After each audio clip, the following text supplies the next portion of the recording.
and welcome to the Bowling League special Good Friday edition. We are running our own Good Friday experimentes here on this beautiful Good Friday, and I thought it would be a nice time. Wasn't sure what I was going to do, if I was going to broadcast today or if I was going to just remain a little more innerly focused and focused on the great mysteries of the Good Friday, which is, of course, the day that Jesus was crucified, goes into the tomb with the resurrection early Sunday morning. It's such a powerful weekend, such a powerful set of symbols for anyone, Christians especially, but it's really the renewal of the human spirit at this time of the year, during spring, a time to think about what seeds are going into the ground, because these are the seeds that are going to grow for the rest of the year. I thought we could open with a prayer. Holy Mother, Father God, pour your light and your love down upon us, and open us up from within to receive your presence, that you would live within us, that you would guide us in all things, that you would pour your love and your grace upon every project and idea that is worthy to grow in the soil of our being, that we might become a blessing for others, that our hearts and our minds would be softened, that we would grow closer to you, to the community that we find ourselves in, to those all the people that are around us. We become a source of light and love and truth. Bless all this gaming and all this awesomeness today, whoever may drop by. In your name this is done. In the name of the Creator, the mediators, and the Holy Spirit. Amen. Starting a little bit solo today, I thought it might be kind of cool to go back and revisit some basics. From the home screen here on Battlefront 2, Star Wars Battlefront 2, a lot of times you come over to play, you see us play a lot of the co-op missions, which is where we have, several people gathered together. And but it's nice because it's 4-on-4, 4 humans plus AIs on 4 humans on plus AIs, which is nice. But over here you got the single player missions, and you can come over here to the arcade, or AI opponents offline. Yeah, I think the arcade is the one that you can really. Is it the solo or instant action? Maybe it's okay. Yeah, it's instant action. Instant action gives you access to all of the variables of the game, and it's a nice place to start because you can choose the mode. You can pick one map and get good at it. You can pick one character more or less and get good at it, and you can play the same thing over and over, which is a nice way to. And you're playing just by yourself plus AIs, so it's a nice way to. Get used to the weapons and the interface, and you can turn the enemies way down. And if the enemies are way down, then it's not a super huge challenge, so you can just figure out your guns and such. So let's see here. Um, Supremacy, you can go to just the attack missions. Oh, that's very cool. We can go to Supremacy, missions, attack. You know what? That's kind of cool. We'll go to the attack missions. And then okay, so if you're in the attack mission, you're only going to be on one side it's not the usual side we play. So okay, here what's a good attack mission? Battle cruiser, tattooing, Mos Eisley. I like defense on that one too. Jabba's place. I like defense on both of those. Oh, you know what though? An attack mission on Mos Eisley is good. Okay, AI X difficulty. We're going to go normal or rookie. Normal. I'm just going to set it for normal for this. Battle points are default. We'll go default. Friendly hero count 0. Friendly reinforcement count 4. Enemy vehicles on. You know what? I'm going to turn the enemy vehicles off just to keep it a little more civilized. And then we just hit play. Now we're going to be the Galactic Empire on Mosley on attack. So this is pretty nice. This is a fun map. It's nice to take. There's a kind of a progression of taking these targets, which is pretty fun. But I think what we all should really keep in mind is the E8 diagram should be the Tits Freudenthal magic square. You're always looking for that Tits Freudenthal magic square. I think if you've got that, you're pretty much guaranteed success. And if you don't have that, yeah, I don't know what you're doing. But here we go. Starting off on officer. Oh yeah, this is a fun attack. And this is one I need to get better at anyway. So kind of nice to go A on this one. I'm going to go ahead and just tag A here. I think what happens when I tag A is that some of my AIs might respond to mind control and come over to this part.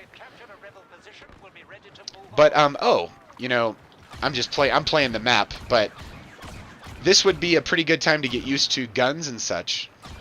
I guess the first level, if I'm given a starter kind of startup situation here, would be to get used to the classes.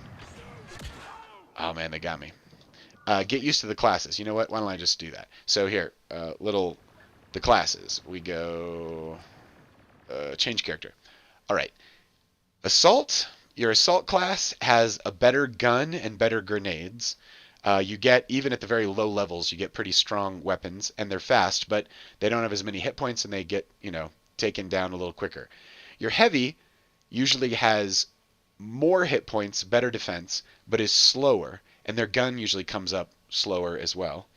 They've got some nice. I've played a lot of heavy with these particular cards. For each one of these classes, you can equip your cards. The goal here is just to use the best combinations that for you. So you've got boost cards, which boost some of your just your abilities, and or boost some of your strengths, and you've got ability cards, which just give you like stuff you wouldn't ordinarily have, like an ion torpedo here, or this is one of my favorite, the ion turret. You set that up next to a vehicle, and it just takes it down pretty quick. An explosive sentry. The reason I have these up all the way to their highest level, even though I don't play that class that much, is because I have the Celebration Edition, which is usually the cheaper one on sale anyway if you're starting off from scratch. And that gives you access to all the cards. So this is my combo that I like to use. I guess is and see, I'm not pissing off any human players, so this is good karma. Just a couple of AIs running around a map. The abilities that I like on this improved flash grenade, it makes the blast of the flash better, which is kind of it's just a nice thing to have for the officer class here. An improved blaster turret. Blaster turrets like set it up and it just like shoots in an area for you. It can be very effective. And then this other one, recharge, is like whatever, when you use that, it boosts all your other things come back. So if I throw a grenade, it explodes, and then I can immediately throw another one. So you can get like 8 instead of just 4 out of it. You can some of these up here are great, but these are, officer's presence reduces the delay before nearby health regeneration begins. There's a lot of complexity in this game. The specialist has the long distance weapons. Usually the sniper is kind of like the sniper class. I'm going to jump in here on officer. And you know what? I'm just going to start in the default. So first things first, you got to point your gun towards stuff, and you pull the trigger. So you get that kind of figured out. You then have a secondary like a scope or a secondary thing usually for each weapon. In this case, it's a scope that has 2 settings, near and far. Sometimes it's easier when people are running up on you to just shoot them rather than trying to. You turn slower when you're zoomed in, more or less. The other thing is down here in the over here on the side, you've got your abilities. So my first ability is a grenade. If I press my L1 on my PS4 here, it throws the grenade. I can trigger it, and it blows all the fruits off the table there. The second one here is my recharge. So if I run that one, you'll notice that my first one came back real fast, which is nice.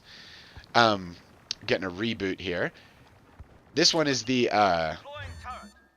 turret. The turret it can be picked back up once you do that. So yeah, let's go see if we can turn this around. This has really been run down clockwise, but no big deal. No humans at risk for the AIs probably don't care. They're just fighting each other. So what you do is you do that for every class you want to investigate. You just take some time and figure out how your stuff works. If you how your particular class works, how your particular guns work, etc. And yeah, let's see here. I'm going to be the Death Trooper for the first time. 16 seconds left in this game.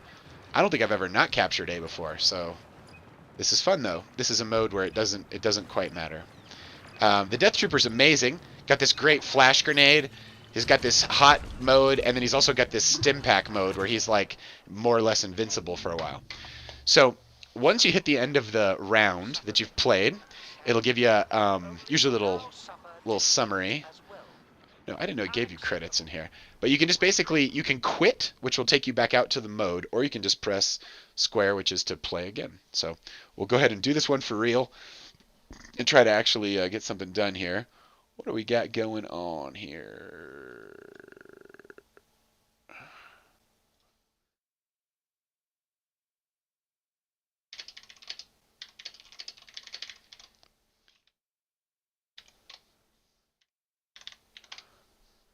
All right, fantastico.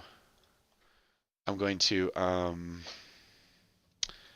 let's go ahead and go back into the officer.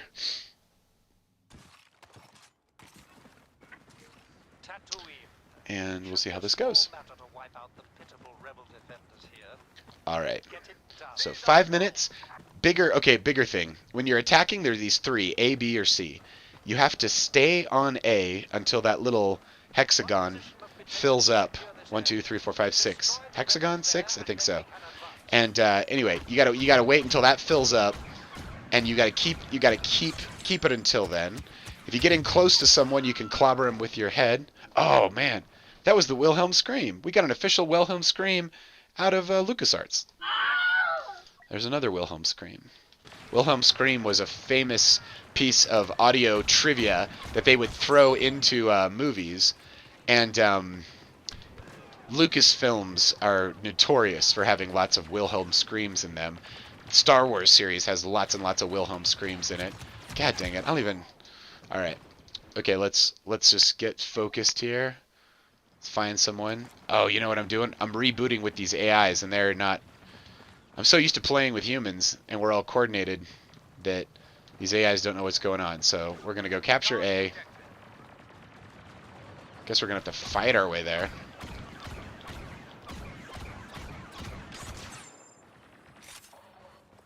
All right, here we go. Got some more people over here.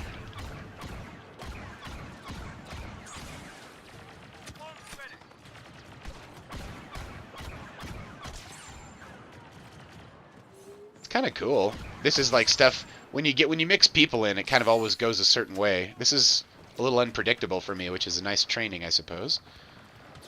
But there we go. Wow. The AIs are not fooling around. But reincarnation, and then you get a better. Oh, I should go back to default, honestly. But you know, I guess it can help these guys out, whatever they're trying to do. Maybe I try to play with them, see if they've got some ideas about ways to make this work. All right, that was a good one. Okay, so we're capturing on C. Okay, we'll just change it up, capture on C, because apparently that's what these AIs like. I'm letting this guy off the hook for a little bit there.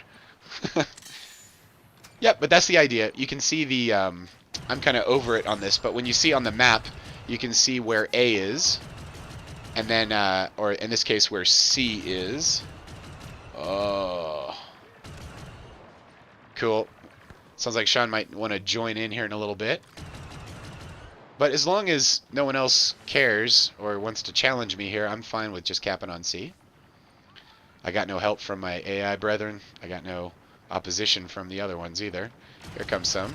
Hey, thanks for the opposition.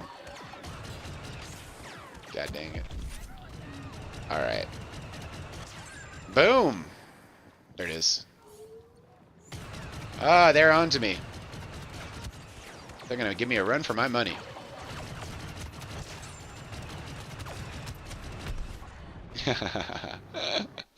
Nice. C is still the place to go.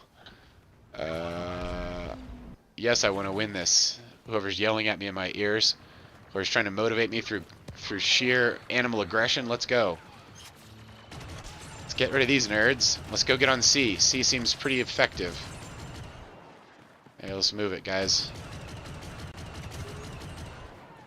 Let's go. Let's capture C. Gonna use my stimmy pack. Gives me a little extra. Oh, these guys are on C.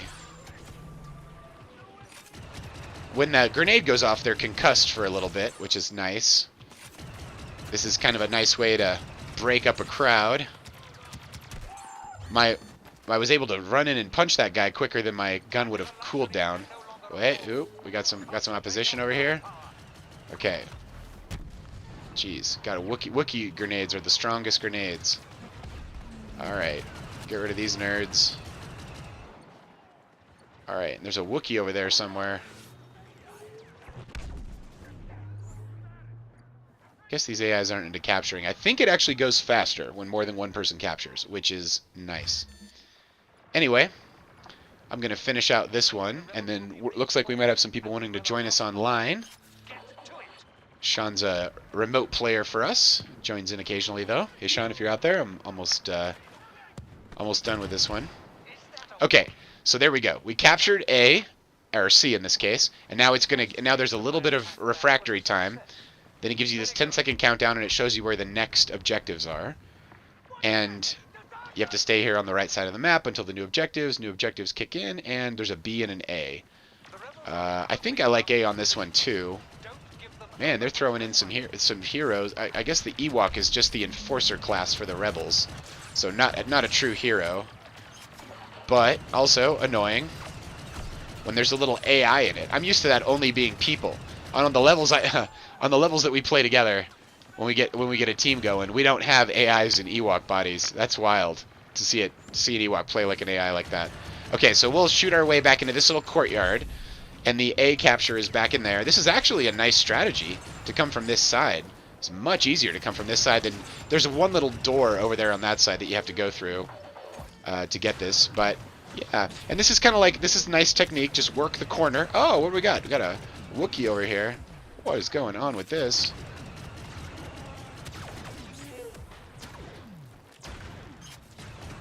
God dang.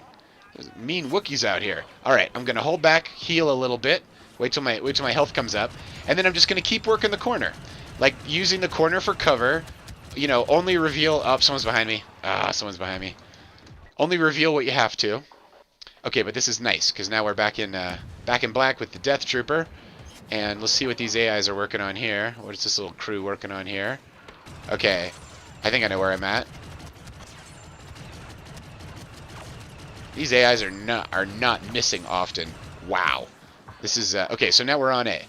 All right, capping on A. And I would normally call my human patriots in, but I'm gonna call in my AI ones by selecting this thing. Come on, capping. I'm capping on A. Maybe they'll pull in some more resources. Oh, it's just me. All right. Well, we just hold them off as long as we can. Okay, from two sides or more. All right, falling back a little bit to try to get some cover. All right, that was a AI Ewok, which God, they're good. That Ewok, I think it's different psychologically to be in the Ewok. I don't think it is as easy to fight from that lower vantage point. I think it's a slower character, you know? It's been a while since I've played an Ewok. But the AI has no biases. It has no problem with that. It's just doing a math problem. It has no feeling about it. So it doesn't have that psychological angle. All of my friends here. Okay. Rally to A, if we can get some other help. Oh my gosh, Luke Skywalker, they're letting him have heroes. I thought I turned off enemy heroes. This is a hard level. Wow. Alright, get up above Luke Skywalker. Oh, I think he reflected my own bullets into me. Dude, this is not easy. But in any event, after I lose this one, we'll go back out into the lobby. Seantastic, if you're out there, we'll get you hooked up. We'll play some more levels together on the regular mode. There we go. All right. Fuck yeah. That's what I'm talking about. Oh, hell yeah! Okay, we're going to quit mode. And that'll dump us out one level. And then we're going to go back to the lobby. Pick up some friends, pick up some friends. See who else is out here in these streets.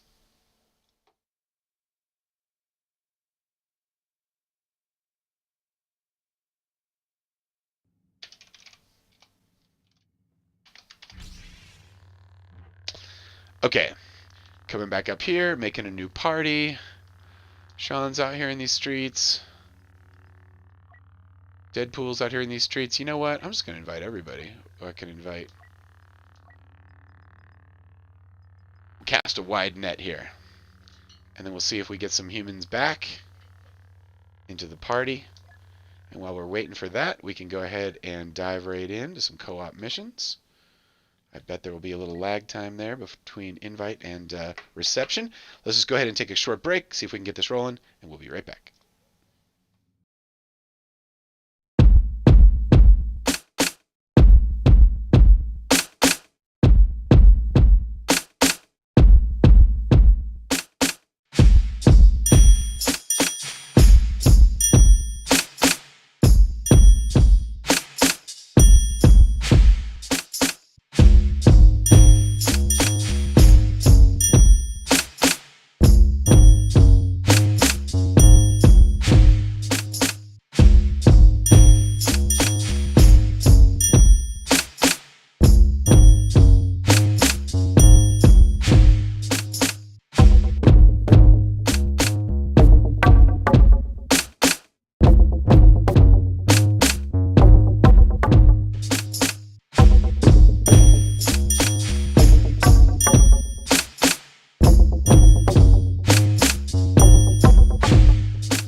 Holy smokes. Sorry about that, everybody. We just had a real face plant on several fronts, wireless connectivity wise. Always a little bit of always a little bit of craziness on Good Friday. I have noted there is I can't tell you some of the supernatural technical problems I have had on the Good Friday. Um, it's just wild how I ran a radio station for a while, played mostly Christian music, and there was a series of technical events on Good Friday when we were broadcasting a recording of the reading of Jesus on the cross, and oh my God, a service that was otherwise completely stable 364 days of the year on that day just had all kinds of crazy problems with it. I think we're still live here. I am not entirely sure. Maybe we'll check it here.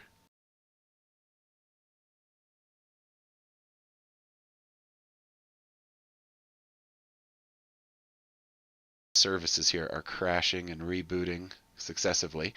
Sorry, everybody. Uh, whatchamacallit? We're on Starlink. Something happened to the mountain Wi-Fi, which is usually really good. I send a 5 gigahertz signal from my house. It hits this other mountain, which is about 20 miles away.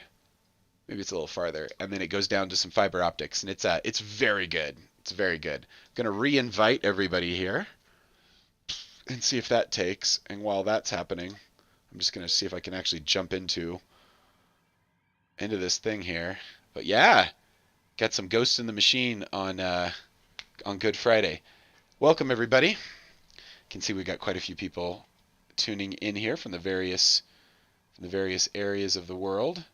It'd be cool to see if where people come from. I guess you could trace the IPs. It'd be fun. In any event, we're getting back to it. We are on the public servers, so we can be approached. The handle here is Under a Big Sky.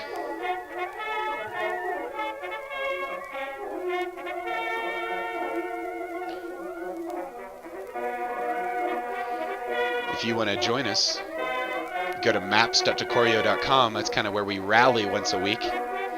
And after that, you can join us directly online.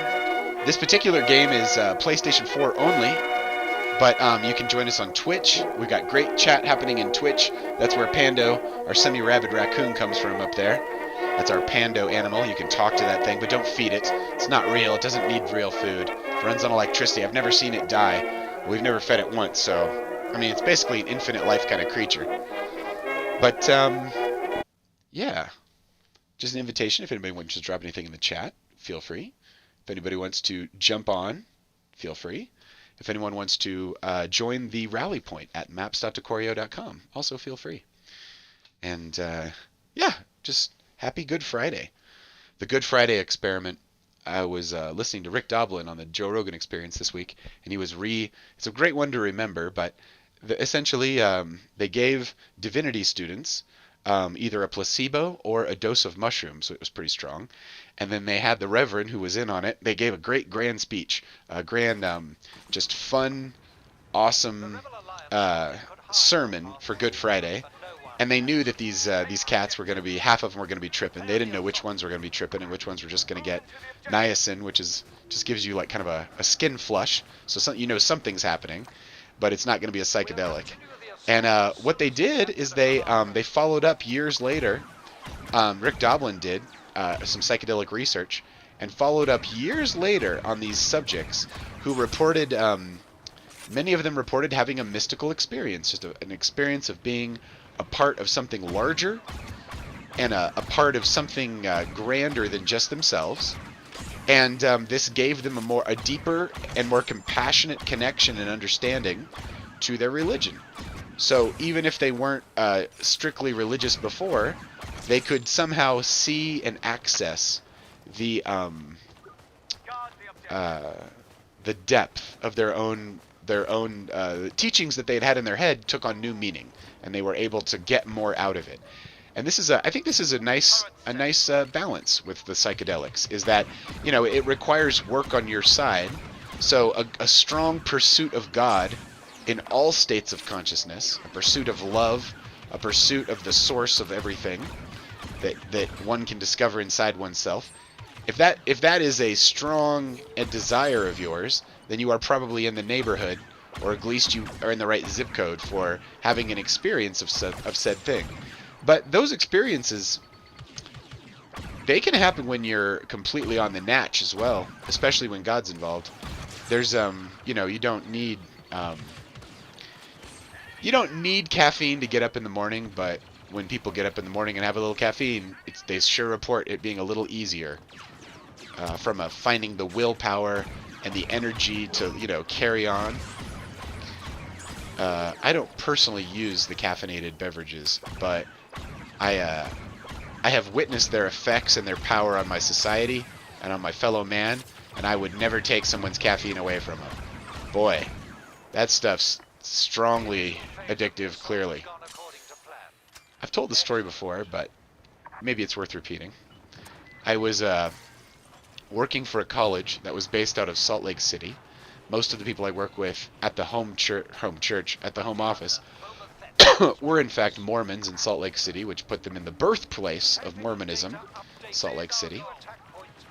And so these are some Mormons. These and also the Mormon Church sponsored a lot of people from around the world to come and live in Salt Lake City. They have a lot of So anyway, you get to meet people that are in extreme minorities, usually oppressed minorities.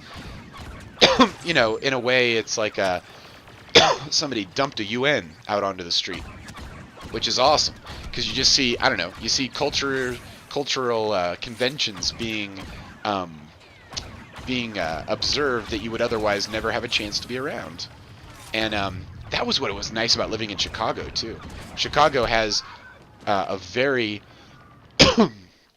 very intense, many pockets of immigrants and that you can go to places and all the signs aren't even in English. When I was living in Chicago in around 2010, I was living in a Hispanic part of Chicago, down on Pulaski, I believe, and or in that area, and it was awesome. I got a little better at my Spanish, which was fun. Then I also, anyway, about 2 miles or less away from where I lived was the local Target. The local Target was in the Italian area, and right next to the Target, pardon me, right next to the Target, there was a full model replica, one-to-one replica of the Leaning Tower of Pisa, just with the lean in it and everything, made out of the same bricks, it looked like. Just in a giant park. It was just an Italian-American park. Then they loved the Leaning Tower of Pisa, and they were like, hey, man, it's not a huge-ass tower. Let's just make it here with modern materials and just fake the lean. And they did that. And I thought that was so cool. I was like, holy smokes. It's like, I don't know how many people know that, but it's a nice little thing you can just go visit. And then you go inside the Target, and it was the first time I'd ever been in a situation where Italian was being spoken all around me. It's very beautiful language, very emotive language. And it was just being spoken in this Target in Chicago. There's most of the people there just spoke Italian as the first language. They could speak English with you, but they looked at you a little side-eyed. But doesn't matter, because it was super freaking fun. I got Luke Skywalker. That was amazing. Just kill these nerds. These guys are nothing. Anywho, that was insanely fun. I'm gonna take out Landau Calrissian. All right, are we capping, kids? Are we capping? We're capping. Yeah, great stuff. Anyway, when I was I worked for this school that was based out of Salt Lake City, and run primarily by Mormons. And so I went to, when these guys were expanding and purchasing additional schools, sometimes setting up additional schools, they did it primarily in some of the Salt Lake in some of the greater metropolitan areas beyond Salt Lake City in Utah. and so also in some like Mormon areas. So when I would fly into and out of these places where our colleges were, there were many times you got a chance to see Utah, which is it's not a foreign country, but in many ways it has a very different cultural experience when you go there, because lots of people are Mormons, and the Mormons have a little different way of looking at things than regular than lots of other places in America. So one particular morning, I was supposed to be on a flight that left at like 6:30. So I was traveling with a friend, and we got to the airport at like 4:30 in the morning. Abandoned, tiny airport. It was a very medium size aircraft that we were flying out of. And I come into the little terminal. We go through security, which is just lax as all get out. Just very far. It's a farm town. We're in a little farm town, and it's just like it's not a big deal. There's like, come on in, kind of thing. So we go into the terminal, and we have about an hour and a half wait for the flight and the plane to start. For the boarding to start. So we get in there, everything's cool, and but the gateway is filled with adult humans. Okay, just imagine this: a bunch of Americans, adult Americans, getting ready to get on a flight, in like an hour, and they're there and they're ready and they're checked in, and this is probably close to, I'm gonna go with 100 people, 150 people maybe. It was this enormous number of people that were there, and they were all animated and chattering with each other and talking. And there were kids, and there was adults, and there was old people, and there was middle-aged people, and it was just this gaggle of humanity, and they were completely animated. I sat down, and it was great, because I was like chatting with this person, chatting with that person. It was just a general good feeling. And then I realized, I was like, oh my God, the reason this is happening is because these people do not do caffeine. They were kind of strict Mormons, and they didn't do any caffeination. And it was like, wow. So that's what humanity looks like in the morning if you aren't necessarily everyone's strung out on caffeine and haven't had their caffeine bump yet. And the real it was really a contrast when we got on that plane, and it was usually the people who lived just like right there in that area, and so it was very they were all nobody was doing caffeine. There wasn't even a place to get caffeine at the airport. My friend who did do caffeine, she had to bring her own with her, and it sucked because she had to stop at this like cheesy gas station on the drive to the airport, and the cheesy gas station was like did not serve excellent coffee. It was like no Starbucks in sight because there's not a lot of caffeine consumption. So anyway, we get on the flight, and then we arrive in Denver. Flight arrives. I think the time changes. So we get there at like 7 in the morning, 7:30 in the morning. It's not a long flight. Then I get off my plane, and I'm walking back to where I'm picking up, because I was just flying to Denver. That's where our home is. And I was going to get my bag and stuff, and there was a line around the terminal for a little coffee hutch, and the people standing in the line looked like the living dead. They looked like they had recently died. It was absolutely a horror movie. And I was like, oh my God. And I stopped, and I was taking a look at it, and that's when I realized if you would want to do a business, you could do worse than selling caffeine, having like a caffeine situation, because it's like people are truly hooked on that stuff, and it's just an accepted thing in our culture that's the case. You got to have your caffeine or whatever. Caffeine, it's a wonderful thing. It probably is why we have democracy in the West these days. It's why we have the scientific method.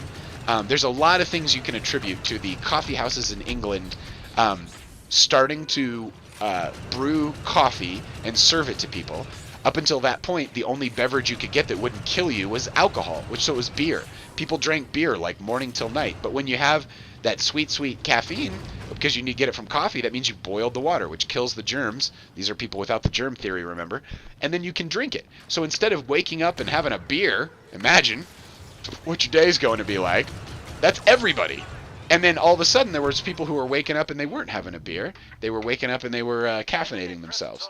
And by caffeinating themselves, they had these clear thoughts and they wanted to talk about it. And they wanted to enshrine the principles of democracy. And they wanted to write constitutions. And they wanted to get rowdy with these kings and queens, resulting ultimately in the rise of America. Land of the free, home of the brave, everybody. We're taking a little break. Everybody be brave. We'll be back soon.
All right. There might be just a significant amount of interference in the internet situation here. We're getting strange vibes here from this whole thing. So what we're gonna do is we are going to toggle the network connection by going to network and testing it. This automatically forces a disconnect and reconnect to the EA servers that run Battlefield 2. Look, we're getting great speeds. 4 megabytes up is good enough for what we're doing. Oh, we lost the connection to the servers. Reconnect, servers. The trouble is this is Starlink. And Starlink, it moves your signal around a lot. Like sometimes, based on what satellites you're hitting, I'm just going to re-invite everybody. I feel bad for everybody who wanted to join. Shantastic, sorry, it's been a little unstable here. But if you want to jump in, you're welcome to. I'm going to go ahead and get started because I've been so inconsistent here with my transmissions that I'm sure you've had to probably take you 10 minutes to dial in. But no worries, no worries. We're getting good pings off of satellites. So yeah, there's a map of satellites overhead at any given time. And the receiver that you have, the microwave receiver, is really just shining microwave light. Light bounce, gets hit by the satellite. The satellite downs it to a relay station. So you have to be able to see a satellite, and the satellite has to be able to see the relay station. And at the relay station, it just bounces the light more or less, a little processing inside there, and then puts it on a fiber connection. So the problem is that when you jump from satellite to satellite, it's not that like your IP address stays consistent. And so sometimes I'll be playing a game and it'll just glitch out because wrong satellites or something. And it's kind of cool too because the satellites can apparently talk to each other horizontally. So if you can hit one and it can't find a downstation, it can horizontalize your traffic, send it to another satellite that can find a downlink, and this is like a big grid of stars over your head that are moving all the time. If you could dim the sun, you could see them. They would just be like, it would look like a little gem net that was always like going overhead. Their maximum plan is to get 400 and here we go. I can re-invite people. Yeah, okay. Invitations still stand for those folks, so this is good. Um, the oh, where was I going with all that? Starlink. Yeah, the whole network is supposed to be 45,000 satellites, but also there is an enormous upgrade that's coming when Starship starts flying. And this is being recorded on April 9th? No, April 7th. This is the April 9th is Easter, April 7th is Good Friday. This is being recorded on April 7th. But by April 10th, Starship might have flown its first voyage around the Earth. It is going to change everything. You're going to be able to get in a starship and take a ride, like an airplane. Like you're going to be able to jump in one of those. It'll be on some kind of boat or barge, and it'll be way the heck away from land. But when you get in there, you'll like get on a boat. You'll go 13 miles away on the out in the ocean because of the curvature of the Earth. That will take the sound. The crazy sound of 33 Raptor engines firing at the same time is apparently just next level, and it's too much. And so you got to get it away from people, away from humans, because it's just so freaking loud. But you'll be able to get inside there in under. They say it'll be under 90 minutes. Kind of 90 minutes to get, to get on the boat, go out, get on. So typical boarding from like an airport, in a certain regard. Then it takes off and it goes anywhere on the planet Earth in 45 minutes or less. So it's like 45 minutes to Tokyo, to anywhere. And then just think about what that means. Like the fastest you can get around the Earth right now is probably some kind of hyped up private jet, right? Or an actual jet. Like you could like, get inside like a MiG or something and go do some damage. But this is gonna break the bank on that. This is gonna be 45 minutes to Sydney. And that is just going to make Sydney a different place because you can then commute. You can purchase tickets on this airline. And then guess what that's going to mean? They're going to make money and they're going to have way more demand than they can fulfill. So the cost of those tickets is going to go up just because it's awesome. And then, people are going to basically demand that, more starships get built. And that's the whole plan, is to have a shit ton of starships laying around. And what they can do when they're not being used as transportation anywhere on the Earth is they can shuttle fuel up into space. And you can just have a bunch of methane fuel hanging out in space, and when you get enough of it up there, you can strap it to the side of the starship itself and you can go to Mars. So the whole Mars plan depends on these starships being so as numerous as grains of sand on the beach, basically, and being able to autonomously launch, and the safety gets super easy. No one's dying on starship explosions, and then people are just going into low Earth orbit all the time for transportation at the Earth itself, and then so it's not a huge deal when those flights aren't being undertaken for that purpose. That same hardware can be used to just bring methane up into orbit for the journey to Mars. And then every 2 years there's a window that opens between Mars and Earth, and you can fly over it. And so it's 2 years. You gotta wait 2 years, and then you're on Mars for at least 2 years, and then you're coming back. That's when the Earth and the Mars align in the solar system. So, yeah, when you add all of that together, it's what we're seeing now with SpaceX rocketry is we are seeing we're seeing them do the Falcons do all of this lifting, and they're making all this money, and they're getting all these government contracts, but they're also perfecting their systems. The same rockets on the Falcons that's like one Raptor engine, or I forget if there's a couple of them on the bottom there. But anyway, maybe there's 3. But yeah, I think there's 3. But those are the same engines. So the thing that drives Starship was developed through the Falcon launches, and then the further versions of this engineering plan do the same thing.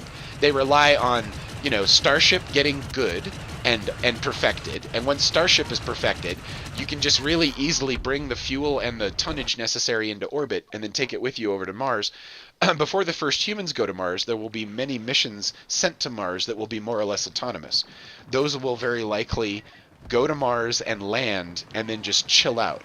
And if Elon Musk can get his Optimus robot working, he might send a bunch of Optimuses, like send an Optimus robot to Mars, and then they're the ones who could like set up the facilities, like set up the hotel for the humans, because they don't need crazy oxygen. They can operate in this environment without any of the habitat being established. So you could send robots to set up the habitat, and then the first humans go there. They could do the finer, more detailed work that the robots couldn't necessarily do, but likely they would just bring as many robots with them as they could. Like, if you can have a robot do any level of physical labor, like if it takes it all day to do a shovel of dirt, so what? Get 100 of them, and you have 100 shovels of dirt every day. It's like you can just scale it up, and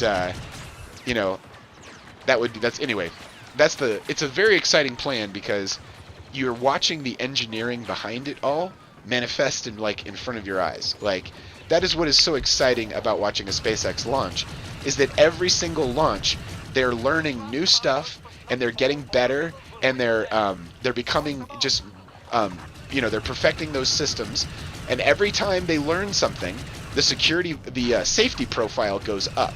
So they are learning how to safely launch and land those rockets all the time at scale, and that's why I don't get bored with it, because it is innovation all the time, and that is just the most, from an engineering perspective, it is just magnificent, because it means that with that kind of velocity, with solving problems like that, and having a need to train young people to go into the the engineering trades to solve the problems of these systems, that's our future.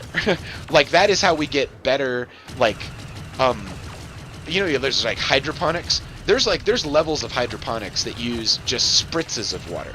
Some hydroponics have tubes and it's all liquid water. There's aeroponics that use robots to water only when the plant needs it. Like, they can have these hyper HD cameras, and these super hyper HD cameras can watch the leaves of a plant, and when the plant opens its little stomata, its little lungs on its leaves to breathe in water or moisture, what ends up happening is the robot delivers the water then. And what this is it's a cooperation with the plant, so the plant doesn't have to waste any energy opening up stomata and not getting water. It gets what it needs exactly when it needs it. And the reason you can do that is because you can slave an electrical robot with an HD camera eye to watch it and it's like a little mommy robot that gives the plant exactly what it needs and only what it needs. So it's efficient, and it's a way of using care, which you would never, you wouldn't be able to have a human.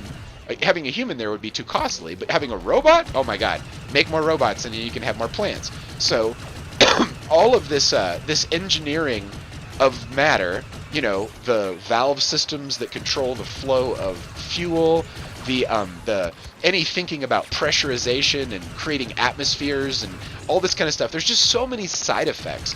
When people went to the moon in the 60s and the 70s, the side effects of those programs were tremendous, especially in computers. The need to do lots of calculations to keep everybody safe was established, by these heroic journeys, going outside our comfort zone, being in another atmosphere, being in a whole different alien kind of place. Hey, are we stopping the steel here at this level? Am I stopping the steel? I hope so. Anyway, so anyway, the amount of if you can make an awesome environment for people on another planet, you can probably improve an environment here.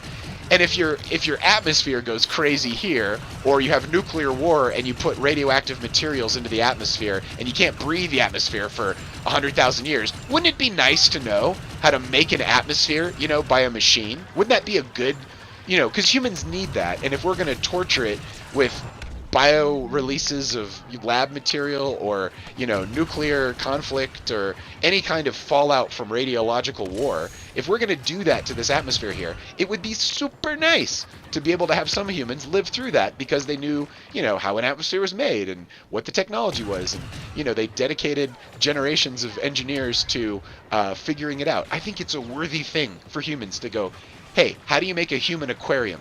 A human aquarium that you could put on Mars is so valuable, because if you live in a place that is on fire or the air quality is low, just human aquarium it, man. You could live in like a major city with crap air and be living inside some kind of human aquarium that worked real nice. And I don't know, that seems like a good thing. I mean, you certainly want less pollution, but until you solve that problem, the human aquarium is like kind of nice, and how the plants and the matter and the energy that you have to take with you to another planet. You'd have to know so much about biology, your biology, human biology, and all of the flora and fauna and the bacteria, and the only way that you do that is by studying that shit. So go Starship, let's get to Mars, let's absolutely do this, and we're going to take a double break. Here we go.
Okay, we're throwing the handbrake of justice here as we find ourselves on the mines of Kessel with a couple of humans you can't coordinate with. Hopefully we've got the same idea about how to conquer this level, because with a little coordination, things get divine.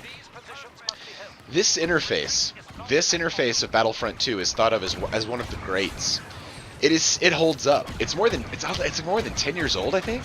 But it is a fantastic focused game, and not only are you playing in the Star Wars universe, which is just fun in a certain way, it's just like a good time, you are also playing against other people in a really unique way.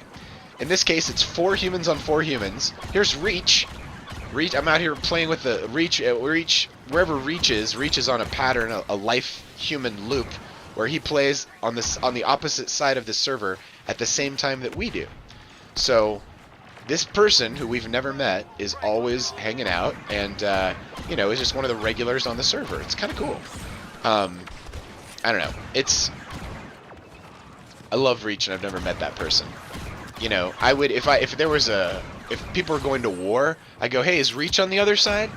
Like maybe not then, because I like those people, and I don't even know who it is. I don't even know what gender that human is. It's like a perfect. It's a weird, wonderful form of interacting with people, because you're interacting with them strictly on this one level, and in that regard, I could be playing against a very well trained orangutan, or some other sort of primate, or I could be playing against an AI that was trained from orangutan modeling data, like orangutan, like the AI plays against the monkey until it can beat a monkey, you know, kind of thing. I hope that makes sense. In my head, it makes perfect sense. I'm not sure if I'm communicating it properly, but what I'm trying to say is when an AI machine learning model is being trained, there is a point when it has to get feedback. The more feedback you give it, the more it does what you want it to in the realm of in how you fed it back. So if you're like, which of these statements, here's the question: what is a banana? A, B, and then humans go, it's A, it's A. When the humans answer the question, it will in the future sound more human. And so it's all about that feedback loop and how it's established and how it's dialed in. And that's awesome. That is really fun. My friend Peter turned me on to this interview on Lex Friedman's podcast with the guy who is the current CEO of OpenAI, which has made ChatGPT. I forget his name, Austin something, I think. And anyway, I'm like 3/4 of the way through that, and it is awesome.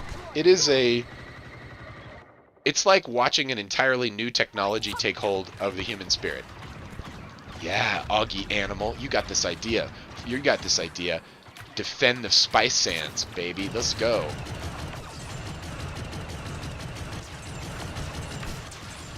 Just drop them right here, you dumb monkeys. Yeah, get out there. We flying with Sean yet? Where's Sean? I don't think he's followed us into the server. Nope, not on the server just yet. Sorry about that, Sean. It's probably my cheesy Starlink bouncing around, my jumping from server to server. Sometimes my information comes out of Japan or something. It's so crazy. Anyway, Reach. It's nice because that person fights hard, and we see him on the server all the time. I get killed by Reach once in a while. We take him down a lot too, but that's the fun part.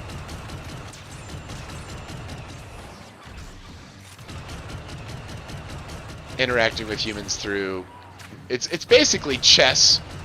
It's like 9D chess is what it is. It's like strategy, hand-eye coordination, fast twitch muscle fiber, you know, visual. It lines up your visual and your hands to coordinate. It's just like a crazy game. It's a crazy game. Humanity's wonderful. Look at this wonderful art we're making. We're just blowing each other up in art, living in art. Somebody had to make all these textures. Somebody had to model all the movement. Somebody's running the servers. I don't know, man. Something good about it. Something just good about it. Now, I'm sure some people are like, dude, what about those engineers? Wouldn't it be cool to be out there doing that engineering? Yes. I would love that.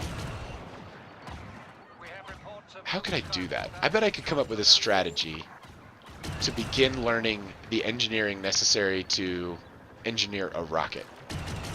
There's got to be a starting point, and you can take steps along it. So that's the thing. MVP. 20% of the 80% of the value comes from 20% of the effort. You can get most of what you're looking for with 20% effort. It does not have to be perfect. So I think I'm gonna do it. Just in this moment, I don't see why not. And I believe there is a programming language that is used on the Falcon rockets. And that engineering programming language is like a programming language of like valves and pressure. And once you can speak the programming language, you can write or interact with the software that runs that the computers on the Falcon Heavy or the Falcon and the Falcon Heavy use to talk to their various parts. And that, in my understanding, that is how the whole iteration happens, is that the software gets better, the hardware gets better, the interaction gets more efficient, you're able to do more with less. and you just rinse and repeat until you get something that can stay in the air long enough to drag something into orbit from our gravity well that is the planet Earth. And it's also my understanding that that language of the rocket is an advanced form of the same language that's used in some of the Lego Mindstorm stuff. So Lego Mindstorm is written in some kind of language that is like a low-level language that is controlling of hardware. And then, and if you basically get good at that one, then you can qualify for the test, for the engineering test for the more advanced one.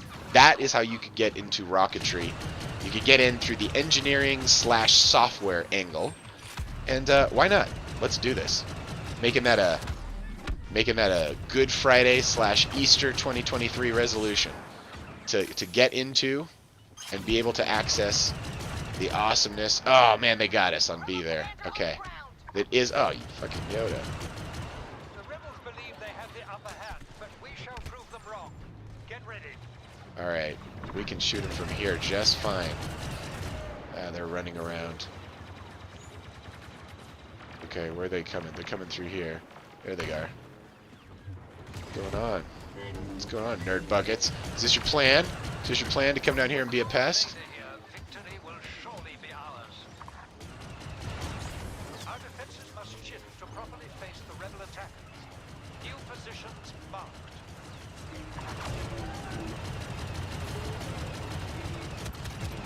Fucking Yoda, dude. Got him. Oh, where the heck are they? They were behind us as well. Oh my god, Augie, here we go. Here we go. We're in like Flynn. I'm in one. I'm in Crank. Let's go. This is fun. This is fun. This is more fun than AIs. The humans do cool shit in a totally different rhythm than the AIs do. You know what? It's fun though. You could replay.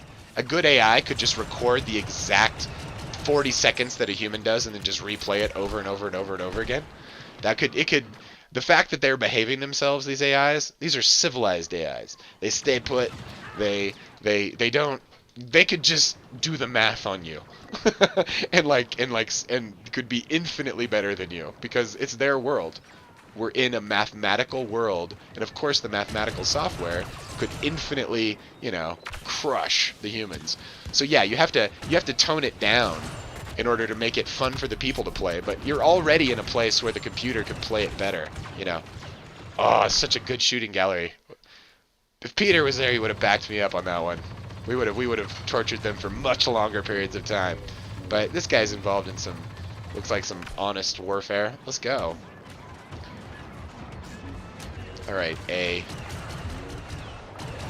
Nerds, I'm just going to take advantage of being above you for a second. Now I'm going to come down and put you down. Alright, A is safe. Alright, Augie, you've got some good instincts. Here they come.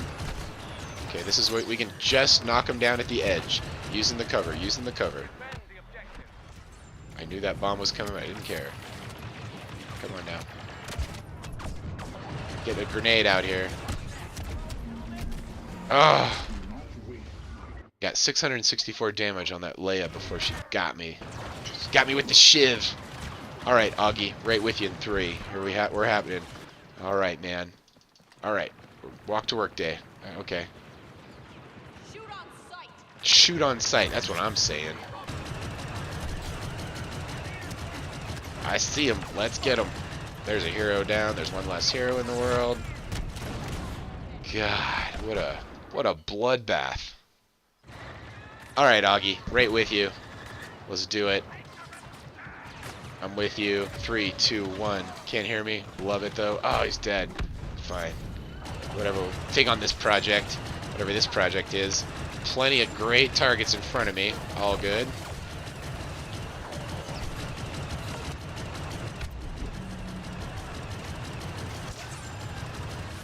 Wow. This is amazing.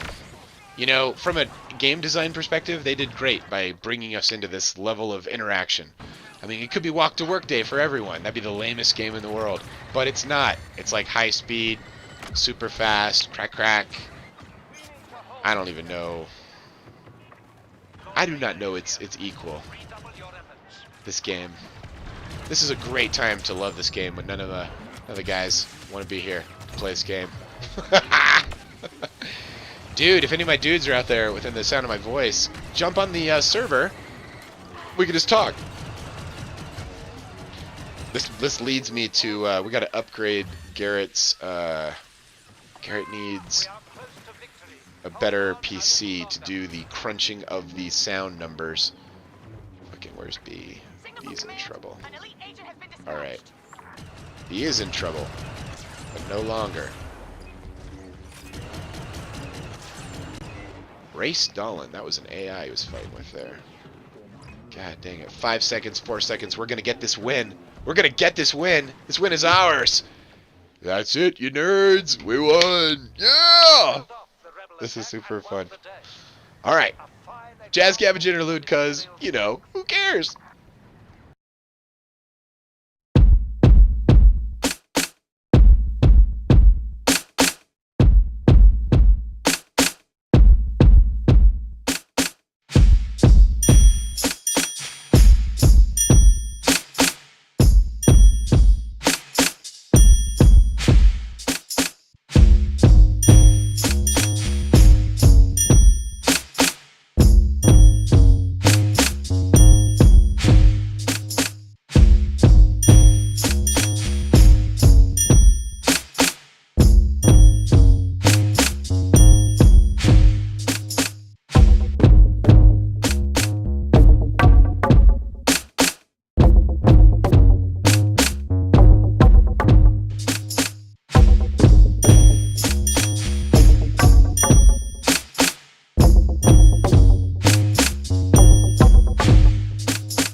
Alright, pulling the handbrake. What's so amazing and weird is that when I'm completely on a team of one, I can just be like sucked into somebody else's reality. Like I'm like I just filled in for someone who dropped off of this server. It started with a 4-man team, one person dropped off, and it's like, hey, you just fill in here. It's like way deep in this game, and I'm just like joining in the last minute. It's awesome. Wow, I just almost died. Maybe that's the goal. When I'm on my own, I am so much more vulnerable without my team. Like, it is so easy when you are like 2 or 3 together. So much easier to hunt in a pack, man. There's just so many things that go your way. Alright, so this is a ill-placed turret. I guess we're trying to get rid of these nerds. We've got an... Do we even... Okay, they're in their final... And it's a day map. Oh, so confusing to start on the final objective. But... Clearly they had some attrition. Maybe it's just Starlink attrition, though. You never know. Alright, Princess Leia Organa. That was a nice metered assassination of a princess, I think. There's her nerdy shield coming down. We are capping. We are capping. Alright, nerds. I am lost underneath this X-Wing. It's in disrepair. Here's some nerds over here. Let's just put these guys down. And then there's some nerds over here. Alright. I remember when I was playing Asteroid as a child on an Atari 2600. I love that game. It was really fun to spin that little dial and be just a one ship. But man, there was something about it where I knew this was coming. I knew it was going to be like multiplayer, everything at once, bang bang, and here we are in the future. And winning, just a fast win, just tear off the kimono, let's just bang bang. Let's ride this to the next one here. God, that was like 3 minutes in and it was like a super win. That's like insane. Then, of course, there's the wisdom of our leader. I was swiping on Tinder the other day and saw a chick with the biggest fucking booty I've ever seen. God damn, that shit was huge. I could barely Huge. believe my eyes, man. Barely believe it my was eyes, actually fire, but It I was didn't actually really give fire. a fuck. Remember to keep it real and vote for me in 2024. This is quite surprising, considering Joe has no Riz. It's entirely surprising considering that Joe has no Riz. That's what I was thinking. Also, That's a violent little baby. it's violent little baby. I was realizing that if you add up my officer, which is 306 level, with my enforcer, which is like 470, I'm over 700 levels into this thing. I love this game. There's a not only is it beautiful and the textures are really well appointed, but it's a level of interaction that you just don't get anywhere else. Like Fortnite, you just end up running around trying to figure out where you get ammo for your gun. This game solves that problem by saying your gun has infinite ammo.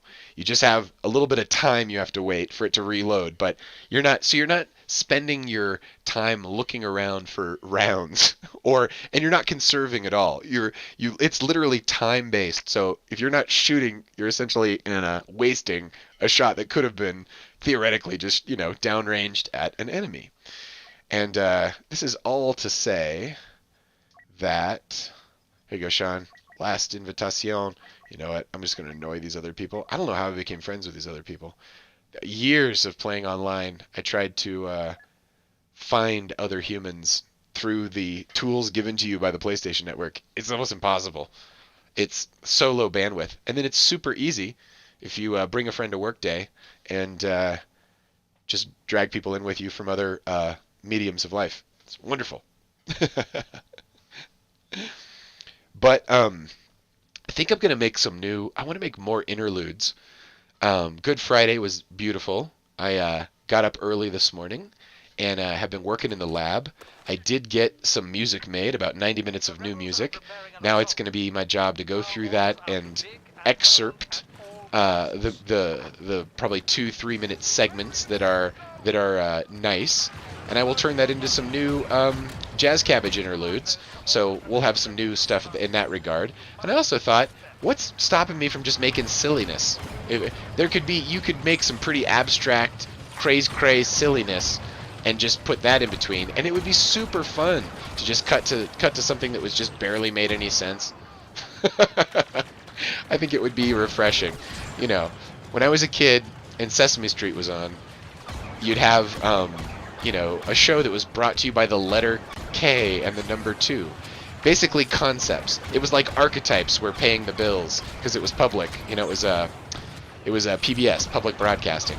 So anyway, the public broadcasting it was a nice message to give to kids that our sponsors are the good knowledge, because there's no commercial interests here. That's how I learned about what commercial interests were in a certain way, like the emotional impact of commercial interests. Is B being taken? Dude, we're on level 1. We're just stopping them on level 1. This is amazing. But another way to say it,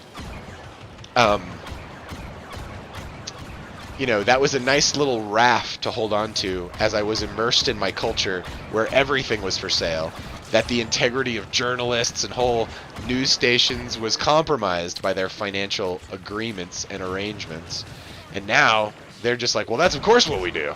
We can't pay the bills we can't figure out a way to make money on this by telling the truth, so we're just going to make money on it by selling these eyeballs we've accumulated, this influence. Ugh, influence peddlers. And then there's Instagram, which is just, it's all influence. Like, no big deal. But, can you imagine? I mean, someone's got to pay the bills, so it's pretty much a patronage model for entertainment. Like, if you can patronize your own, if you can keep the costs of the broadcast low enough, you can then patronize at a very low level, so that you're not constantly having to ask for money, and you just keep it cheap, but good, good enough, but cheap. That's one of the design principles is focus on doing something with the broadcast engine that you have made. Use the broadcast engine broadcast. And yeah, I'm feeling awesome on Good Friday. This is it's a sad day, but also they're getting a lot of neat insight and focus, which I love. So anyway, yeah, I think you could do some real cool short form art in video form in less than minute or two, or maybe in 3. Start with some music, start with a little 3-minute nugget, add the visuals, and then you've got like a little thing. And anyway, you can just like cut to those. That'd be very fun. It'd be very fun to explore different narrative models. I wonder if you could teach something. Man, I wonder if you could make it like you could teach a concept. Yeah, you could. You absolutely, exactly like Sesame Street. You would just come up with what you wanted to teach and then throw it out there. And then you could have little educational segments. I love that. I love that. That's wonderful. How fun. This means I got to start coming up with what I might want to GED all the way. What I need to do is I need to find a stable GED framework and then populate that with content and then make that content just like freely available. Just like teach the GED science. Start with science. All the concepts that are on there, just keep up with it.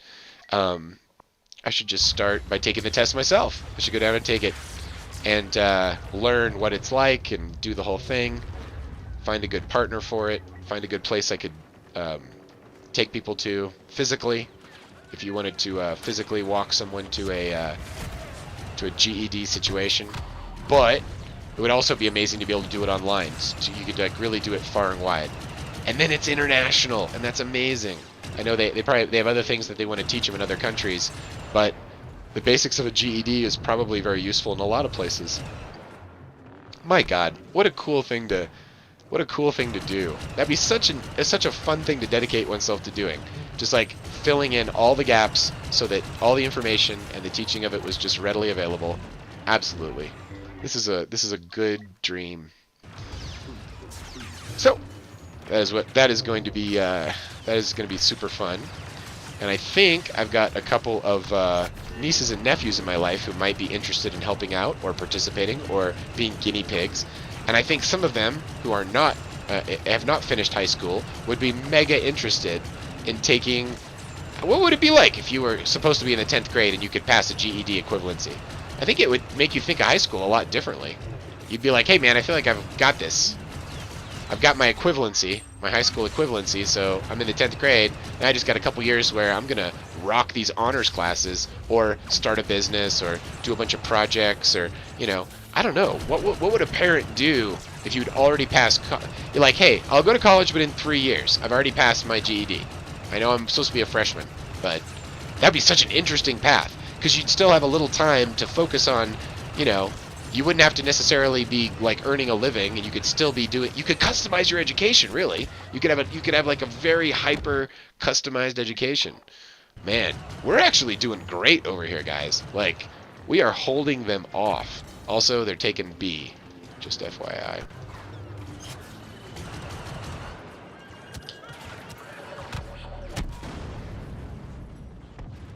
Get this door open.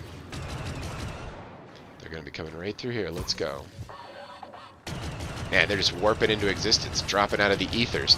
Obviously AIs, because they can shoot the moment that they become conscious. Woo! Fighting machines, that'd be a crazy one. This is practice fighting machines. This is practice fighting machines. There's gotta be a fight between people and machines. Probably.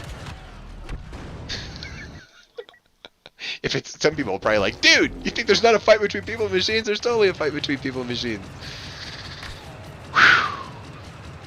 That is a true statement. I also reorganized an aspect of my lab which allows me access to virtualization technology. I can now. I had to remove some lights and redo a little bit of physical infrastructure, but I can now go full VR. I've been down from the VR for a couple years. I didn't want to do it during the pandemic. It was too spooky.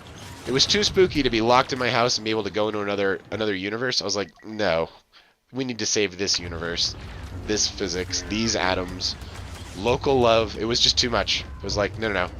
And anyway, that engine, I've been wanting to restart that engine, and I am restarting it. I think what I need to do is make a beeline for good dancing. Good dancing is just the best way to enjoy VR. To be able to paint with your hands on a dance floor, and you know, like, it's just the best because you get all the benefits of the physical movement.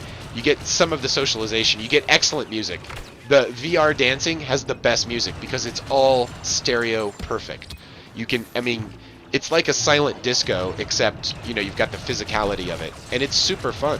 It's so much fun. Oh my god, I lost my mind the last time I got into VR dancing in a good way. I was going to a couple of dances a week, and I just never felt like it's so amazing to be inside a computer's brain and be able to paint with your hands all around you. Ladies and gentlemen, thank you for being with me for this Good Friday, and have a fantastic time. I think we're going to dedicate a couple more hours this afternoon to working on some projects, and so everybody have a wonderful afternoon. Let's go ahead and end with a prayer. O Holy Master Jesus, Blessed Mother Mary, let your spirit and your light flow into us, into every single person listening to this transmission, every single person in our lives. May they be blessed, lifted up into you. May anything that's getting in their way of their life, may it be washed away. May it be relieved. May it be doused in you. Flow into our lives and into our hearts, God, and fill us with your Spirit. Be with us in this weekend of Easter. May our hearts and our minds stay close to you. This is done in the name of the Creator, the Mediators, and the Holy Spirit. Amen. The reading of Maria Valtorta on Jesus's crucifixion is so next level. I'm going to power this thing off. And for years, I would do a ceremony where we would do all 3.5 hours every Good Friday, and it was such a wonderful thing. I'm thinking particularly now of all of the miracles that happen in that story after Jesus actually dies. The ground splits open. People come back from the dead and like animate and accuse the living who were involved in the whole thing. It's such a supernatural, amazing vision of the whole thing. It'd make an amazing movie. Be crazy. Someday somebody is going to make the poem of the man God, and it's going to be like the Dune of Christianity. It's going to be epic. God bless you, everyone. Have a fantastic Good Friday and a wonderful Easter.